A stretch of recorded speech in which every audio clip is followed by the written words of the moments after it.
doći? Ajde, doći. Dobro. I tako ja povoljno kića s njim poljubiti, a nikad neću s njim poljubiti.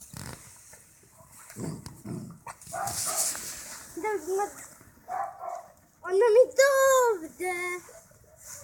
Dobra. Tata.